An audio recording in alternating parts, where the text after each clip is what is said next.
Because I think if you really do just jump into it and you're like, how to take amazing photos, and then you see all these amazing photographers and you see all these people doing such crazy stuff, it's really intimidating, right? You see it and you're like, I'm not that. How am I even supposed to even think about doing that? But I think it's the same thing with any profession, not just photography. Like, okay, let's use a crazy example. If I were to look at a doctor and be like, I want to be a doctor, that's impossible for me to think I'm going to do that overnight. It's the same thing with photography. You're not going to be an Annie Leibovitz. You're not going to be a Platon. You're not going to be any of these people right off the bat. What makes them them is the continued education throughout the life of photography that they've picked up, but it starts today. Hey, welcome to episode 324 of the Beginner Photography Podcast, brought to you by CloudSpot, the easiest way to deliver and sell photos online. I'm your host, Raymond Hatfield, and today we are chatting with product photographer Evan Tanaka about creating a standout product image, even if you're just shooting out of your garage. So looking into Evan and trying to learn more about him before our interview, in a relatively short amount of time, Evan has taken his photography from taking a few photos of some clothes to creating a real production company with team members working with some of the world's biggest brands. And if you just take a look at his Instagram, he's got a ton of behind the scenes videos that, well, I hate to say it, but they seem deceptively simple, right? But despite that, Evan is able to create some amazing, amazing results with these simple setups, and it's really cool to take a look at. So if you get a chance, go check out Evan's Instagram, which is in the show notes. But with that, let's just go ahead and get on into today's interview with Evan Tanaka. Evan, when did you know that photography was going to first play an important role in your life? That's a great question. When did I first think that photography was going to play an important role in my life? So it's interesting. Like, I didn't set out to be a photographer.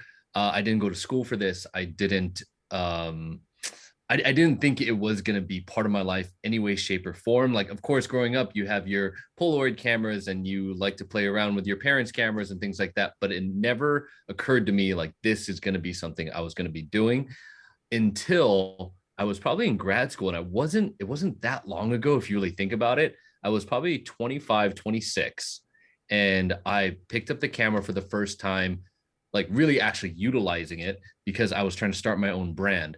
And it was like the athleisure brand, and I needed to make my own content, and I worked for free because I had no money to pay for anybody else to do it. And that's when I started really experimenting, taking photos, learning about lenses. I'm telling you, I had zero idea what I was doing. Like, they gave me a camera from the library, which is another funny story because I basically lied to the school and told them I was taking like photography 2017, and that had nothing. There was no class, but they still rented me a camera every single week from the library. So I taught myself how to take photos. And I remember they actually told me oh, Evan, we got the 50 millimeter in. Do you want to try that? And I was like, a what? Like, what do you mean a 50 millimeter? Like, I thought it's a camera. I just take photos with it. So it was a slow learning process for me in the very beginning. Cause again, I didn't see myself as a photographer. I saw myself as an entrepreneur and wanting to do things in that realm of creating a brand. But pretty quick after I started releasing photos and things, I was like, oh, this is actually really interesting and I really like it. It was another creative artistic outlet for me. And then, I think when I finally got my first paid job it wasn't paid, it was for trade. I was like, people are willing to bring me on to, shoot photos. This is different than I anticipated. So I think at that moment, I realized oh, this is kind of I feel like this can be a hobby that I continue to do with my 9-to-5 job. It still hadn't taken over my life yet, but it was still something that I had passion for, that I loved, that I was willing to educate myself on my free time with. And yeah, so it probably only was when I was 27, when I was like, all right, cameras is going to be a part of my life for a while. Wow. So I love I love what you said there. You started out, you knew that you wanted to be an entrepreneur, you knew that you had dreams of, creating this thing for yourself, right? This business for yourself. And it was just that the product, I guess, that you're selling had switched. So now photography and videography is that thing. So when you were still doing your full-time job, right, your 9 to 5 thing, and then you Mhm. decided I'm going to use this as like a cool hobby and still like make some money on the side with that. Yeah. Where, like, at this point, like, I guess, how were you educating yourself on photography? Was it just all trial and error? Because as you said earlier, there's terms like 50 millimeter lens and all these Yeah. things. Where did the education for that come in? I think it was a lot of it was trial and error. And since I had no like education and nobody was teaching me, I didn't have a mentor. I didn't really have friends I was hanging out with that were photographers.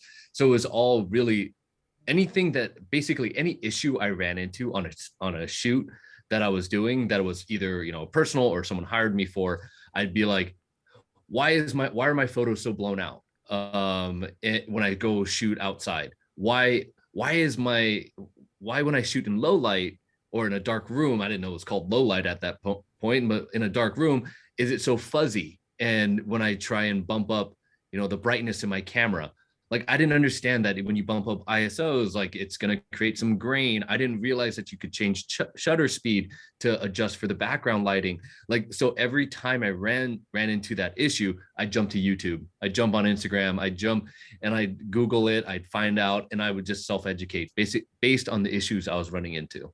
Wow. Okay, so Yeah. let me see, because I know that when it comes to a lot of new photographers, they get this idea of like, I really love photography. I want to learn as much as I can. So then they, like you, will go to YouTube. But one thing that I often hear from them is just how overwhelming it can be, Mm-hmm. right? There's a Oh yeah. lot of information. So tell me if I'm right here. You weren't trying to learn everything about photography. You would go out and shoot, and once you discovered a problem, you would only look for a solution for that issue. I think in the very beginning, that's what it was. Because again, I didn't see myself as a photographer. I saw myself as a entrepreneur and a brand owner. And so it wasn't me necessarily like, you know, I want to get better photos. It was, or before I go out and shoot, I want to get a specific type of photo. It was me coming back and being like, these photos are terrible for me to put up. How do I make them better? And that's how it started in the very beginning. Now, I mean, and then when I started actually really falling in love with cameras and what it is, that's when I started integrating and like made a promise to myself every new photo shoot I did. And this is probably like a year and a half, 2 years in when I really started taking it seriously.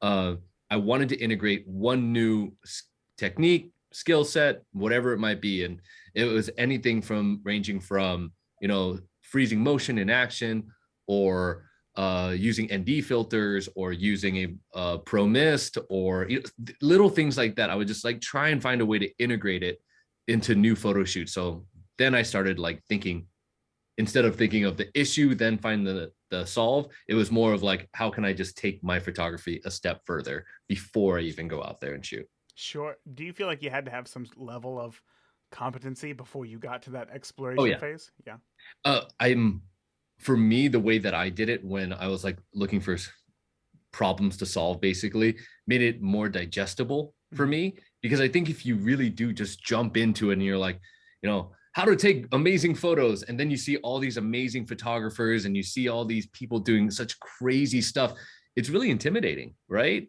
You see it and you're like, I'm not that. How am I even supposed to even think about doing that? But I think it's the same thing with any profession, not just photography. Like a doctor, okay, let's use a crazy example, a doctor. If I were to look at a doctor and be like, I want to be a doctor and I want to know their knowledge, like what they're doing, that's impossible for me to think I'm going to do that overnight. Like you're just not going to be that. They go to school, that takes some time. They're going to do reading, they're going to do educate themselves. And it's the same thing with photography. You're not going to be an Annie Leibovitz. You're not going to be a Platon. You're not going to be any of these people right off the bat. What makes them them is the continued education throughout the life of photography that they've picked up. But it starts today. And it's one step at a time. And it's going to take you a while to get there, but it's going to pay off. It's going to be that beneficial, rewarding, because you're going to develop your own self of style and photography. If you could fit that on a shirt, you should do that because you'd sell a million copies of that. That was perfect right there. Well said. When it comes to the that learning aspect, still even going back earlier, right before you were really like even exploring stuff, when you're in this phase of taking photos and figuring out like, wait, I don't really like this. I need to figure out how this thing works. Was there anything in particular that was like especially a struggle for you to like really figure out or like get a grasp on? Um, I think a lot of it, because in the beginning it was much more about natural light. So I think once I switched over to studio photography, that was a really big learning curve for me.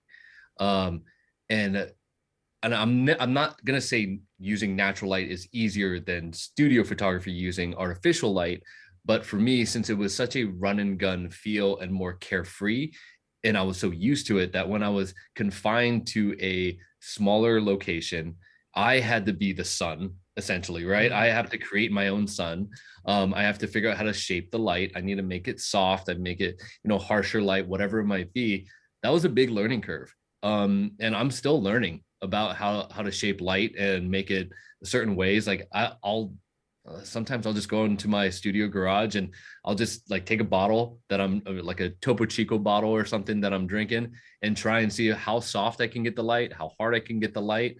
Um, but I think making that switch from natural light photography to studio photography was a pretty hard learning curve for me to really grasp.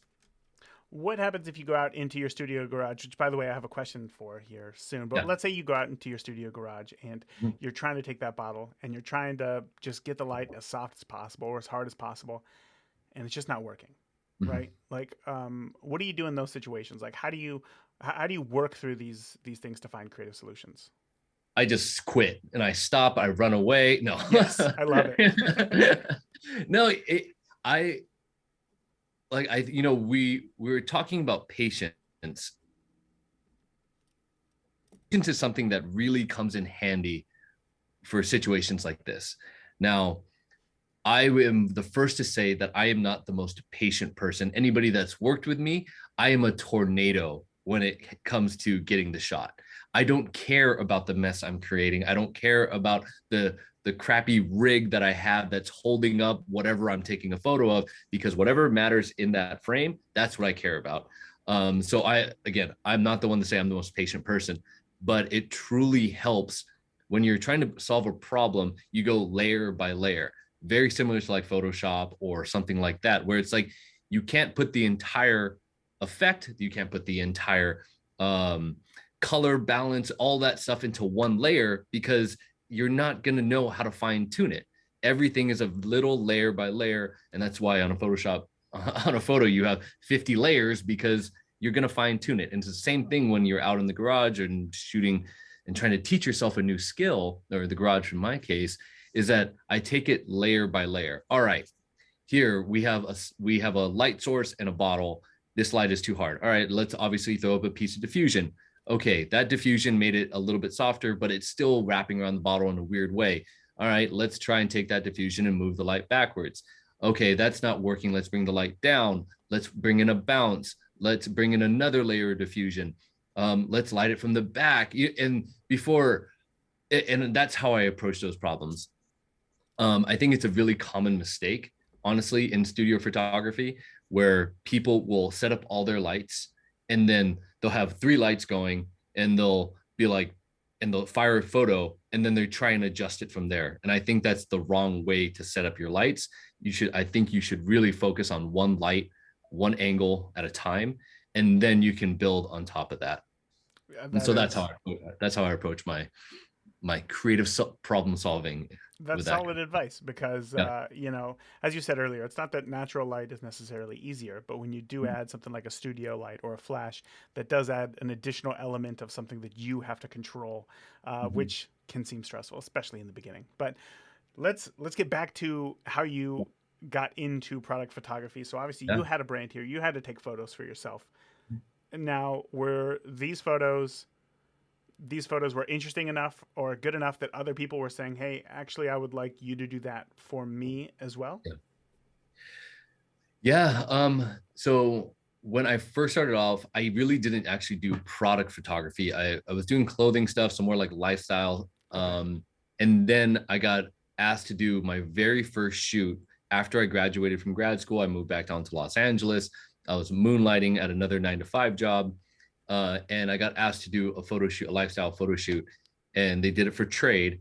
And that's when that kind of light clicked. And I was like, oh, there people find value in this. Um, but when I got into product photography, I had been doing it, but not focusing on it. And it was really the pandemic that when that pandemic hit, I was isolated and wasn't able to shoot with people anymore. And so, what did I have available to me? It was products. And I would find products laying around the house. I would go to the grocery store. I'd buy 99-cent candy. I would take photos of it, and then I would eat it, because then I made a deal with myself of I have to shoot it before I can eat it. And it just kind of helped me to make sure I was staying consistent, especially during a time when a lot of people felt like they couldn't do anything. And I was able to, I adapted to what I had available to me at that moment. So that's got to be a big switch, going from having somebody in front of your camera to something in front of your camera. What are the major differences for you? Like, how do you separate those two? I think the biggest difference is, to me, in product photography, it's all about you, like you as a photographer. There is no relying on somebody else to help you in the moment. Whereas in lifestyle photography, and it can be make it easier, it can make it harder, but it's a give and take. You're working with somebody, you're getting emotions, you're having them do actions and movement and everything, and you're a team in that sense, where you have the photographer, you have the talent. Now the product isn't going to do anything for you. It's not going to move. It's not going to change its angle. It's not going to smile for you. It's going to be up to you to create that moment for the product, whether it's changing the light, changing the angle, adding motion, adding ingredients, adding whatever you feel like will bring it to life. It's really about your vision. So some people really like that because you have the control and being able to do whatever you want. But some people like the free nature of working with talent because of that give and take. Mm. You brought up some interesting things there. Like, it's all about you, and like you have to really figure out how you want a photo to look and what you are trying to say with a photo. But I'm sure that when you work with brands, maybe they Mm-hmm. have Of ideas of what they course. want photos to look like. So, can you kind of walk me through maybe creating a shot list for a certain product, right? Like, you have Yeah. these product photos, and then you also have some more lifestyle images where people are, say, enjoying the product. What Mhm. questions are you asking the brand to ensure that you can deliver exactly what they're looking for? No, that's a great point. And when it comes to product photography, especially when you're working with like CPG brands or anything like that, they all have a very specific vibe, a look, a style. And I always try and make sure I'm asking questions and I'm matching whatever that is for them. Else, it doesn't matter how good the photo is if it doesn't match what it looks like on their social media or their website or their brand vibe. They're not going to want to use it and they're not going to hire you again. So the things I'm asking is, let me see what shots do you like, what shots do you not like in terms of even what you've done in the past. That way, it gives me an idea of what the feeling is. Are we a smiley brand? Are we a posy brand? Are we a brand that never looks at camera? Are we do we love showing? Are we bright colors? Are we dark colors? Do you have a color palette? The style guide is super helpful, especially when it comes to like product photography. If they have a style guide, fantastic, because it'll tell you the colors to use, is colors to stay away from. It'll even usually give you some inspo of like what feels good to them. These are all really important questions to ask even before you start planning out your photos or your photo shoot. So let's say a company says, like, we're very bright, we're very smiley, we want to look Mhm. at the camera, we're very happy about these Yep. things. And it feels like they gave you, like, here's what we want, give us this. How do you Mhm. infuse who you are as a photographer into those images so that they feel like like one of your photos? Yeah.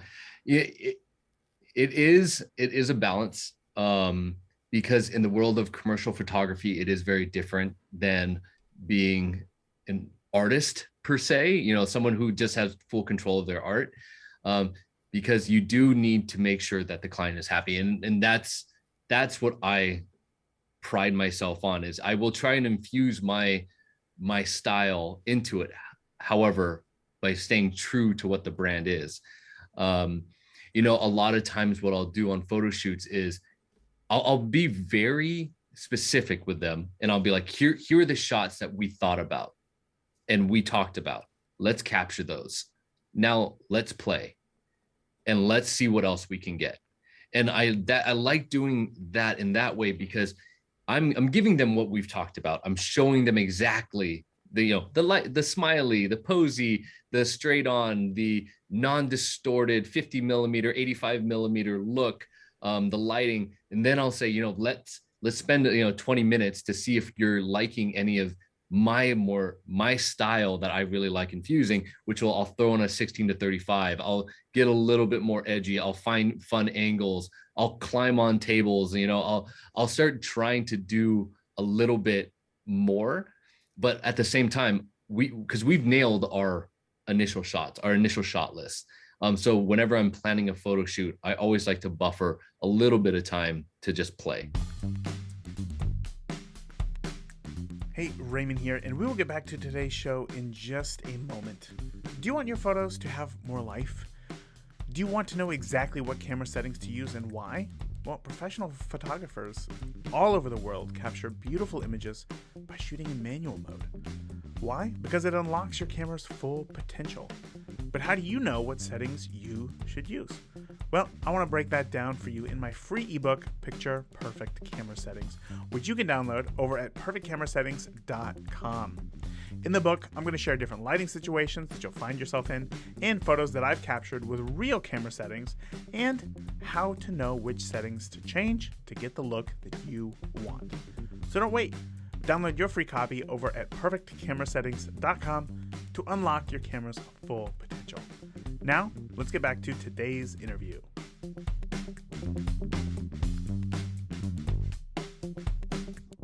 I love that because so many people I've heard, I think it's kind of difficult in photography where it's like many people feel like they should only be hired because of their creative vision, but yet they haven't really exactly figured out what their creative vision is. So therefore, there's always this kind of disconnect, right? Mm-hmm. Like I made this thing for them and they don't really like it, but I like it, but is it good? I guess that's kind of up to whoever, but you right there saying look, you got to get those shots that they want. You got to get the safe shots. You got to get the shot list done, and then you can go off and explore your own creative ideas. So my next follow-up question to that is, how often do you find a brand will use those creative ideas over the photos that they thought that they wanted? Does that make sense? Oh yeah. It really is dependent on the brand. If I had to give it a percentage, I'd say 50-50. Wow. Some brands are very stuck in their ways. And maybe they're just more of a classical brand and more traditional. So here's the thing. All right, let me back up a little bit. It really boils down to the size of the brand that I usually work with. The small to medium-sized brands have a lot more flexibility in the story that they're telling visually, because usually they're still young, they're still trying to figure out their own vibe and style and everything. So they are looking for a photographer to help them develop that. And I love that because I can come in and be like, here's what you guys have done. Here's maybe a way to spice it up. And then they'll take from that and we can adapt and move forward and, try and integrate a little bit of both of us into the shots going forward. Now, the flip side of that is the larger brands. They're much more solidified in what they look like, what their approval process is. It's not just the photographer working with the marketing director and the CEO anymore. That's the small, medium brands. Now it's the photographer working with the brand manager who has their boss, who has their boss, who has their boss, who has their boss, and so on and so forth. Sometimes, I just did a shoot with a financial institution, and we also have to go through legal before anything is done for each set of photos or videos that we do. There's a 10-day approval process just on legal, not even on the creative.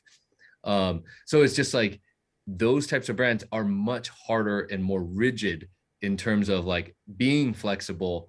Do they want some, lifestyle or some of the photographer, videographers style in there? Of course, but as long as it's within the borders of what they've already established as their brand.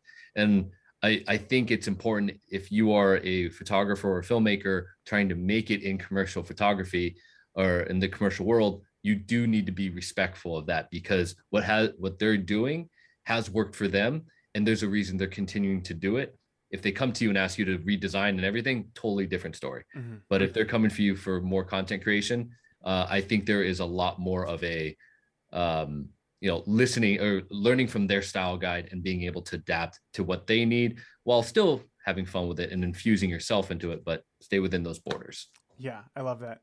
I really don't think many photographers, working photographers, right? Like commissioned photographer, I don't think that it's possible to just shoot whatever you want and Yeah. make a living off that. I really think that like if you're a commissioned photographer, you are solving somebody's problem, and therefore there's some sort of expected deliverable, right, of what you're going to be able to deliver, and you need to be able to do that. So this idea of the artist who only does exactly what they want wherever their heart takes them is very difficult to be. Yeah, it people can make a great career off of doing that. And more power to them. And I hope that in my life I get to a place where I can really just be myself in terms of the photography or videos that I'm making and be I mean, you look at someone like a Tarantino, like it's his film Yes. when he shoots it. Like and he's earned that right. And then you look at an Annie Leibovitz photo, I can tell right off the bat it's an Annie Leibovitz photo. But that's them and they've made a career off of that and that's fantastic. But in the commercial world, it's a tiny bit different. Mm-hmm. I got a question here, and it's about what you talked about earlier. You talked a little bit about Photoshop and whatnot, and I know that many people who are thinking about getting into product photography, you kind of covered. We can just go into our cabinets, get something of ours, go Yeah. out into the garage, and like try it ourselves. So actually, let me start with that. Let's go back to that garage question, and that Yeah. is working out of your garage. I think many people do have a garage, right? They can open up the garage. I have a garage. Outside of simply having a garage, what else? What sort of equipment, what things do we need to start a home garage product photography studio? Yeah. Well, first of all, you don't need a garage. I like the garage because I make a mess and I need to splash and powder everywhere. My wife would kill me Fair. if I did that inside. Um, but so you don't need a garage. You can do it in a room. When I started out shooting at home during the pandemic, I didn't have all the nice equipment that I was able to like slowly acquire over the past few years. It was really a camera. I think I had a couple of panel lights that were very like low end. I won't say the brand name, but it was very low end. I think I got it off of Amazon for like a couple $100, and it was like a set of three. And that was it. That was really all I had. I didn't have, the fancy monitors. I didn't have the C stands. I didn't have the pro photo lights. I didn't have the aperture lights that I have now. Like it was also a lower end camera. I had to work up to get those pieces of equipment that fit the need and the problem that I was trying to solve, whether it was just like, oh, I can't get this shot, or I want to get this specific kind of shot, so I need specific equipment. So to me, what I like to tell new creators is that get out of your head and thinking that you need all this equipment. You don't. If you have a camera, fantastic. If you don't have a camera, there's definitely ways to try and get it. Like I said, when I was in school, I went to the library and said I had a class, and they gave me one for free. I had to do that for 2 years, and it was probably in the third year I was finally able to afford my own camera. So there's ways to do it. And so get out of your head, stop thinking you need all this different equipment that you see online on social. All you need is your subject, whether that's a product or a person, and a camera, and go out and shoot something. Something is better than nothing every single time. I agree with that 100%. 100%. So it sounds like, as you said, your studio kind of grew as your needs grew. So, as somebody who, now correct me if I'm wrong here, it seems like most of the products that you're posting on Instagram are, they could probably fit in your hand, or they're smaller, tangible products. So, Mhm. for you, like what sorts of setup do you have? Do you just have like a seamless white backdrop and that's it, and some lights? Or how do you, okay, let's make this a little bit more refined here, right? Let's Yeah. think of um, um, you've worked with like let's do the hydration powder brand that you've worked with, okay? Oh, yeah. Yeah. So Liquid IV. Yep. you have these, right? You have these things. You have a conversation with the company of like what they're thinking of for these photos. Now, how do you build a set to match the images that they're looking for? I mean, it's all based on the needs and the creative. So like we did a shoot with them, and we are like, we want to infuse more color into this one flavor because it was cotton candy, and the pinks and the blues, and make you think of like that. So when I was thinking about it, like I don't normally shoot with a lot of color sometimes, or I take that back. Recently, I've been shooting a lot more with color because I find it a lot of fun. But before, I wasn't using too many colored lights, so I knew I wanted to bring in gels. I wanted to bring in an RGB from Aperture. Um, that shoot also came at a time that I had more equipment, so I was able to like play a lot more and be like, okay, what are some fun ways to spice it up? But setting up for a shot is the same with every single brand that I work with. Give me the creative, we'll look at it, we'll review it, we'll see what the needs are. If it is a seamless, that all we need. If it's just gonna be like ecom, then we'll just use one. We could use one light, two lights, white seamless, shoot it in the garage, pretty easy. But then based on what the needs are, we can just basically scale from there. Mm-hmm. Are you typically shooting both, like just regular product photos for e-commerce like Um, background? you know, I do shoot ecom stuff. I don't do it too often, just because I think where like my studio fits better is more of like the bringing photos to life kind Mm-hmm. of a sense. Ecom photos are fantastic, and when we get to do ecom photos, I always try and nudge a brand a bit. Here's me almost like going back on what I said of like, oh no, listen to the brand, only do what they do. But I always like, if we're going to be the ones doing the ecom shots, I always like to say, let's do something more than just a typical white backdrop.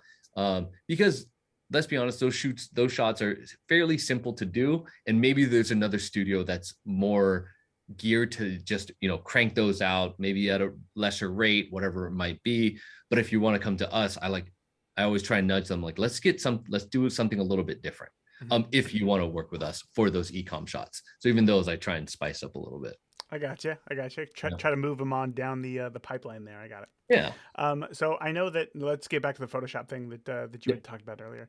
Um, when I look at your photos, there's a lot of symmetry in your photos, right? There's a lot of things are lined up very well, and obviously part of that takes place in camera. So tell me, how much of your finished product is about getting it right in camera versus making adjustments in Photoshop? Is that even a fair question? Like, does every photo go through Photoshop?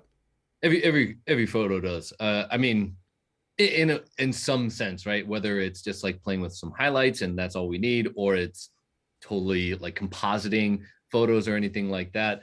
Um, I I hate the phrase, it's coming, fix it in post. Uh-huh. I hate it. I hate it so much because it's, to me, that takes away from what is accomplished on set in photo. Um, you're almost taking away from the art of taking a photograph because you're just like, oh, fix it in post, and then it's easy, right?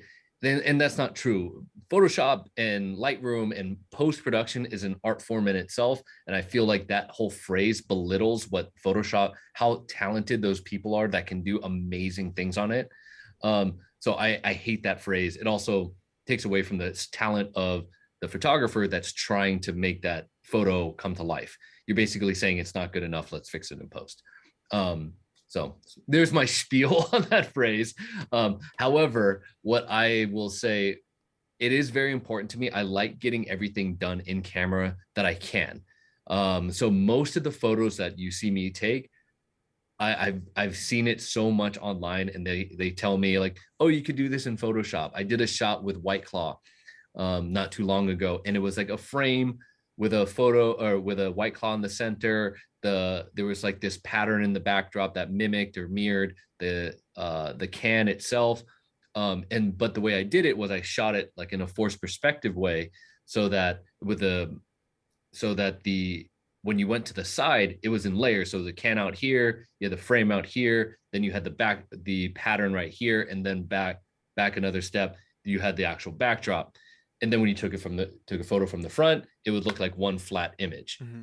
And everybody was telling me you can do that in post in Photoshop super easily.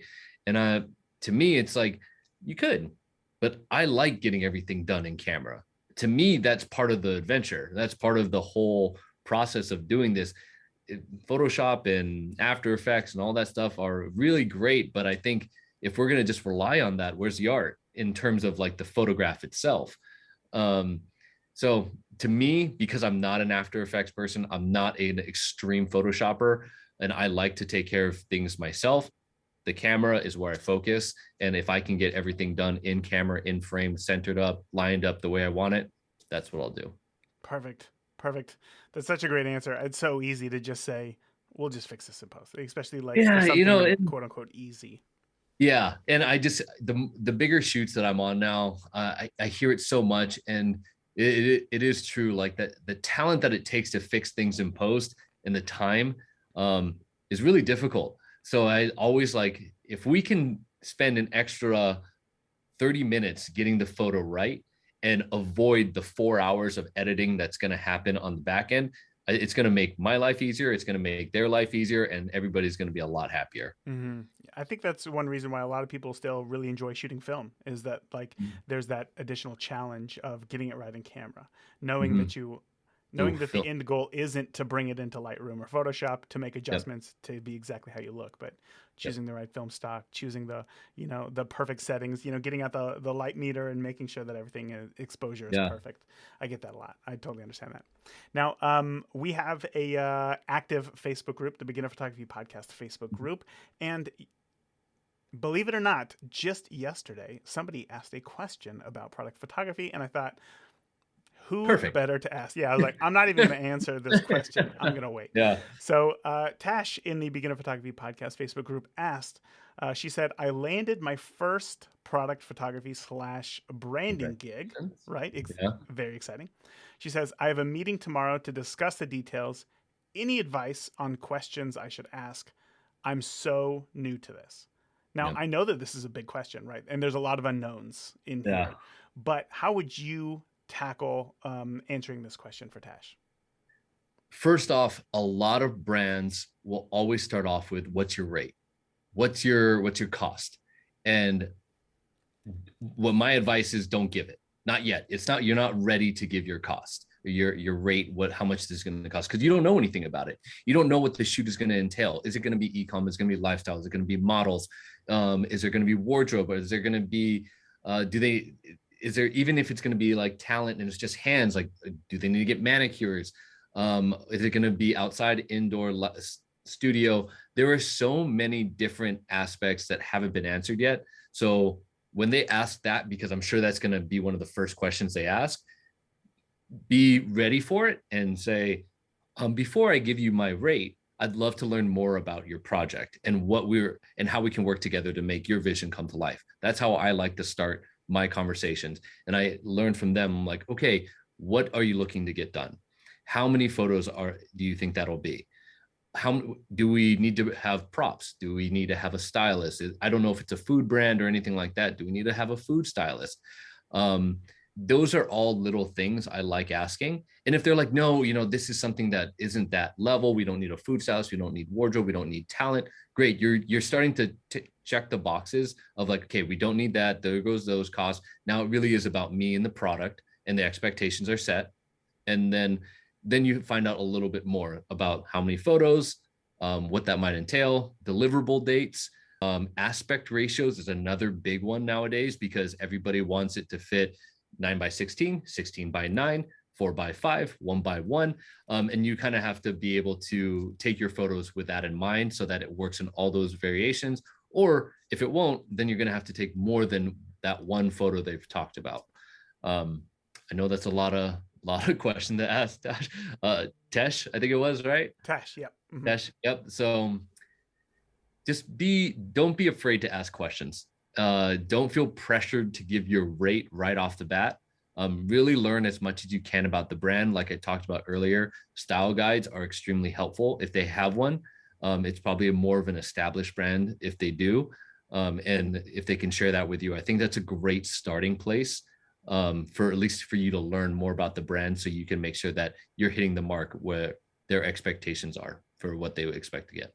So let's say they're not going to need stylist, not going to need wardrobe. This is going to be a product with a background, right?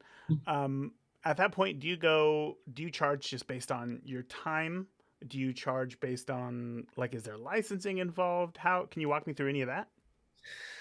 That's a Yeah. whole world in and of That's itself, a isn't whole it? world. Yeah.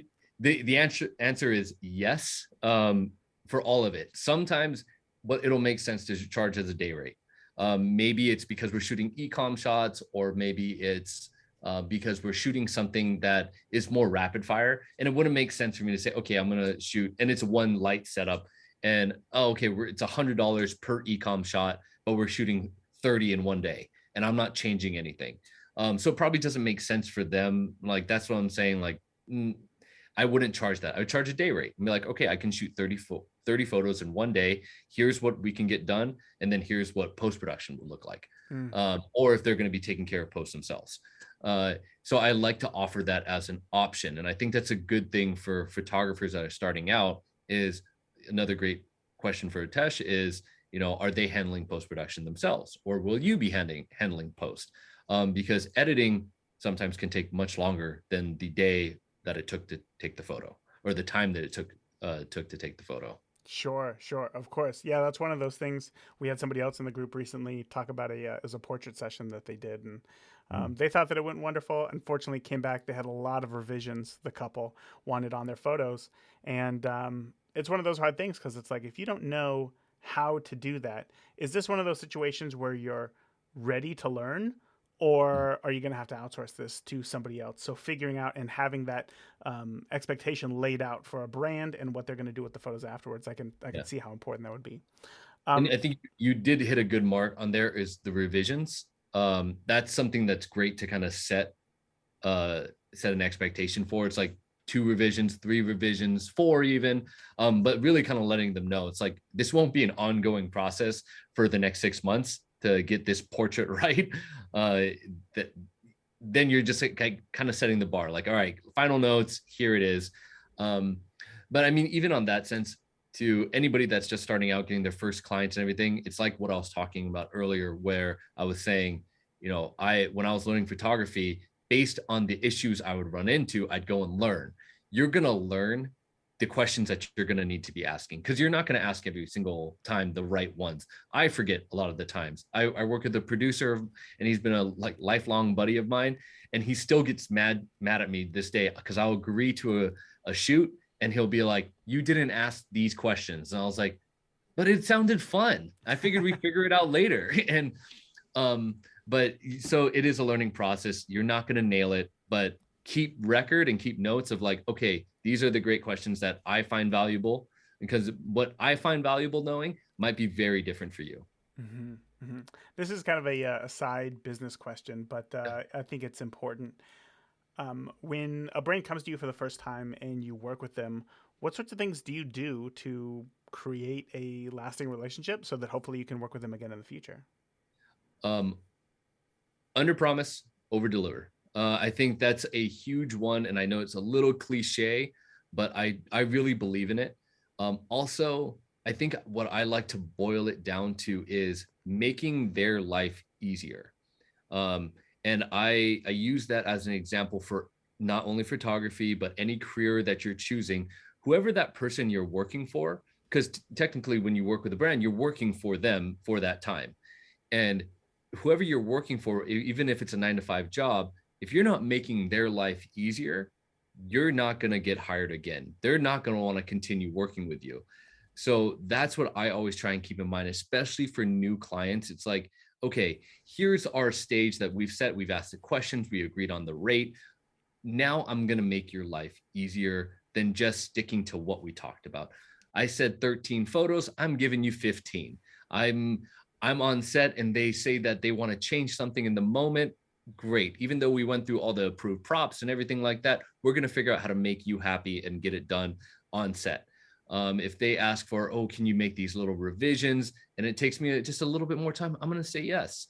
Like, I want to make sure that they feel like they're getting value from me at the end of the day, that they walk away a happy client, and it doesn't have this feeling of tension of like, oh, I can't ask this person because they'll revert back to their contract, or they'll just say, that's not what I'm supposed to be doing. That's not in my role, my scope. Even on big shoots, like this big shoot that I just did with a financial institution, I'm the director. I'm not even touching camera. But what we needed to do, and the client wanted to add in, was this one moment where we needed a hand model. And instead of me saying, we can't do that because we didn't get an approved person to come in here and do this that's specialized, I said, great. I took off my bracelets. I went in and I was a hand model. And it was just, and I'm like, don't worry about it, because I want to get the shot. I want you to be happy. We're going to be flexible on set. And to me, that creates much better long lasting relationships than if I had said, well, we didn't approve that, so we can't do that. Yeah. Oh, I bet that, I think it's so interesting because it's like, I guess when I ask questions like that, I think many people are expecting like a hard answer, right? Like, well, you do this or you don't do that. But Mhm. I think really in business, you find that sometimes the line is a little bit more blurred, right? You're more willing to, if you didn't have a hand model, you know what, I'm just going to reach in there and make sure that I can get this. Yeah. But if somebody comes back and they're like, you know what, we need to Photoshop all these backgrounds to be totally different, knowing that's going to be an additional charge. That's going to be more than Yeah. what is required. Totally. So sometimes you just got to figure these things out on your own. You got to figure those things out. You have to choose your battles, Mm, basically.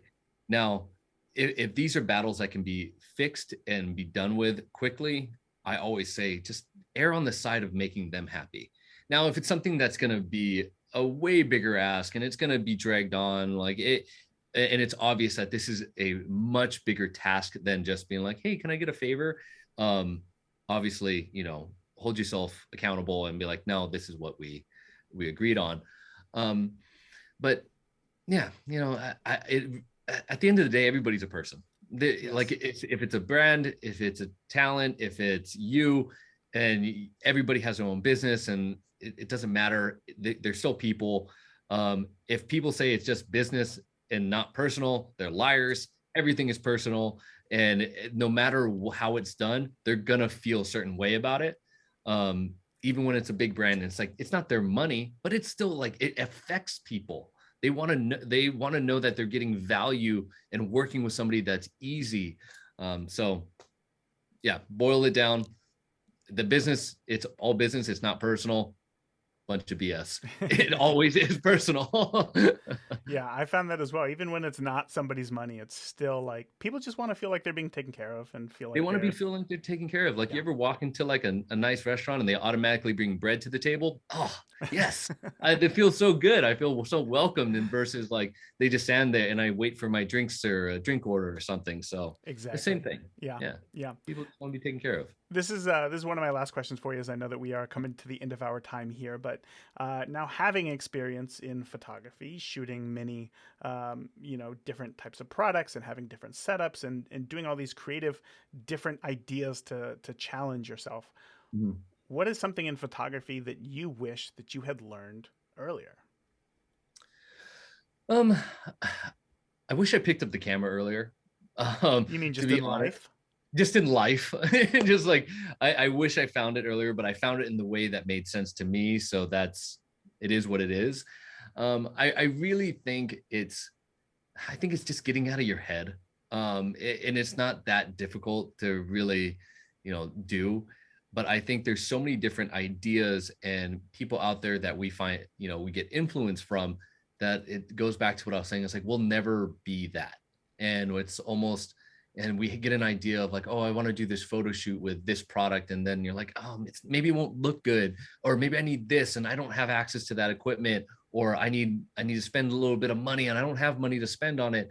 And it keeps you from trying.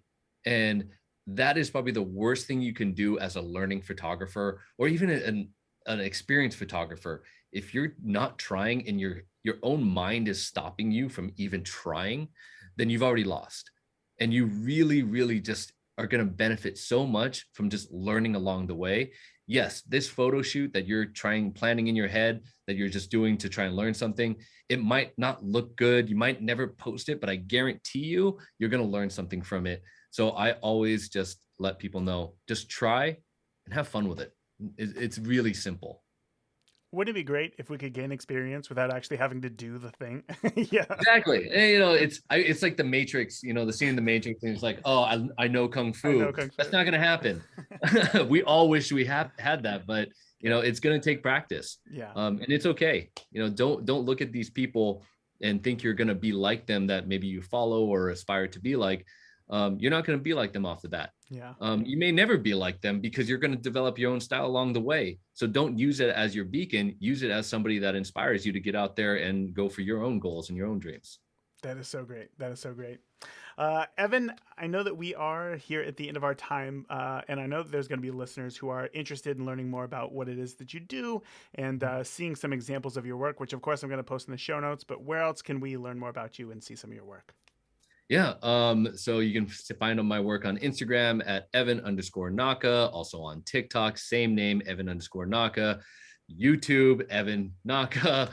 So pretty across the board, that's what you can find me at. You can find our professional website at nakastudios.com to see a little bit more of the professional side.